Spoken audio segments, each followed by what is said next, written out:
இல்லை நான் எப்பவுமே சாண்ட்ரா ஸ்டாப் பண்ணதே கிடையாது. எப்பவுமே நீங்க புஷ் பண்ணலாம்ல. வடிவுகர் செம்மன் ஒரு வாட்டி பார்த்து கேட்டாங்க ஷூட்டிங் ஸ்பாட்டில், ஏய் ஒரு சரியான ஒரு ஆர்டிஸ்டை தடுத்து நிப்பாட்டிடியா? நான் சொன்னேன், மேடம் தயவுசெய்து இப்படி மண்ணை வாரி போடுற மாதிரிலாம் பேசாதீங்க ப்ளீஸ்.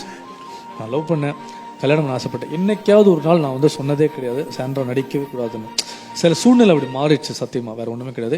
இப்போ நான் இங்கே உட்காந்து சொல்கிறேன், சாண்ட்ரா எப்போ வேணா போய் நடிக்கலாம், நோ ரெஸ்ட்ரிக்ஷன் சத்தியமா. ஆக்சுவலி எனக்கு ரெஸ்ட்ரிக்ஷன் இவர்கிட்ட இருந்து இல்லை, நானே தான் எனக்கு பவுண்டரிஸ் போடுவேன், சில டைம் ரூல்ஸ் போட்டு வச்சுருப்பேன் நான். ஏன்னா அப்படி வளர்ந்ததுனால. ஏன்னா பாப்பாஸ் வந்து இப்போ தான் எல்கேஜி போகிறாங்க. ஸ்கூல் விட்டு வந்த போதே என்ன இப்போ ஒரு கேர்டேக்கரை பார்க்குறத விட என்னை பார்த்தா அவங்க ரொம்ப சந்தோஷப்படுவாங்க.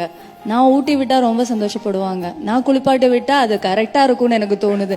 ஸோ நான் வந்து என்கிட்ட இருந்து அவங்க என்னை விட்டு போகிற வரைக்கும் அவங்கள நான் இப்படியே வச்சுக்கணும்னு எனக்கு ஆசை. அதனால ஸோ அதுக்கப்புறம் நடிக்கலாமே, வயசானாலும் நடிக்கலாமே, பிரச்சனை இல்லையா. சாப்பாடு அடுத்த வேலை சாப்பாடு ஒரு சாப்பாடு தான், தயிர் சாதம் ஊருக்காக இருந்தாலும் சரி சந்தோஷமா சாப்பிட்டு நம்ம இருப்போம். ஆக்சுவலி அது கூட இல்லாமல் இருந்தது.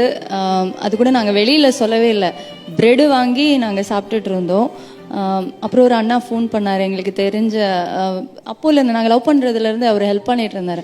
அந்த அண்ணா வந்து அவர் பேர் லோஹியா. அவர்கிட்ட வந்து பேசும்போது நான் இப்படி சொன்னேன், இல்லை நான் இந்த மாதிரி அரிசி கூட இல்லை அப்படின்னு சொல்லும்போது ஒரு மூட்டை அரிசி வீட்டில் கொண்டு வந்து போட்டார்.